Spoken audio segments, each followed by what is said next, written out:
Hi, నమస్తే అండి. మన విఎంఆర్ ఎలక్ట్రికల్ తరపున కస్టమర్లకి సూచన ఇది. మన లోకల్ షాపుల్లో అమ్మే వస్తువు ఉంటుంది కదా, అది రేట్ ఎక్కువ ఉంది. ఇతర రాష్ట్రాల నుంచి వచ్చి ఇక్కడ షాపులు పెట్టిన వాళ్ళ షాపుల్లో రేటు తక్కువగా ఉంది, మీరు బాగా దోసుకుంటారు మమ్మల్ని అనే మాట కస్టమర్లు మాట్లాడతారు. దయచేసి ఈ విషయాన్ని గమనించుర్రి. మేము దోసుకోవట్లేదు, ఆ వస్తువు యొక్క క్వాలిటీ మెయింటైన్ చేస్తున్నాం. మేము మెయింటైన్ చేసి మీకు క్వాలిటీ గల వస్తువును అందిస్తున్నాం. మనం షాప్ పెట్టి 2013 6 నెలల్లో నేను షాప్ పెట్టిన. అప్పుడు ఇచ్చిన ఫ్యాన్లు ఇదివరకు కూడా గింత చెక్కు చెదరకుంటున్నాయి. ఈరోజు నా దగ్గరికి ఒక రాజస్థానీ వాళ్ళు అమ్మిన షాప్లో కొన్న ఫ్యాన్ వచ్చింది. దాని బ్లేడ్ చూడండి.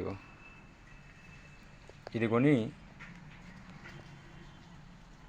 9 మంత్స్ అవుతుందట. రస్ట్ చూడండి, అంటే 9 మంత్గా ఇవి రస్ట్ చూసారా.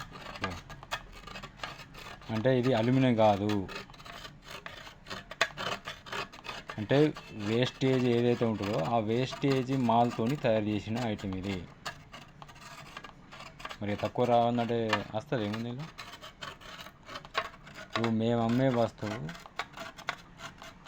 మినిమం ఒక 1500 దాకా ఉంటుంది. ఈ వస్తువు 700 ఏముంటుంది, 760, దాదాపు 650 పడుతుంది. దాన్ని మీకు 1000 రూపాయల వరకు అంటగడతారు. మేము అమ్మే వస్తువులో మాకు మినిమం ఒక 100, మహా అయితే 150 రూపాయలు లాభం వస్తుంది. అదే మరి వీళ్ళు అమ్మే వస్తువు ఎంత లాభం వస్తుంది చూడరు. 600 అయితే 1100 అమ్ముతారు, అంటే 400 లాభం వస్తుంది. మరి వాడు మోసం చేసినట్ట, మేము మోసం చేసినట్ట? దయచేసి గమనించుర్రి. ఇది ఒక్క బ్లేడే కాదు, ఈ బ్లేడ్ ఇంత ఉంది, ఈ బ్లేడ్ ఇంత ఉంది. రస్ట్ టోటల్గా రస్ట్ వస్తుంది. సెకండ్ బ్లేడ్ ఇది.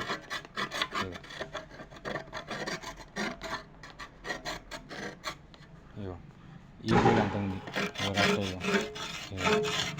చూసారా. ఈ బ్లేడ్ కూడా అంతే ఉంది. మొత్తం ముక్కలు కొరుకు పోయినట్టు అయింది. ఇది పరిస్థితి. దయచేసి కస్టమర్లు ఇకనైనా మారండి. మారి మన లోకల్ షాపులలోనే సామాన్ తీసుకోండి.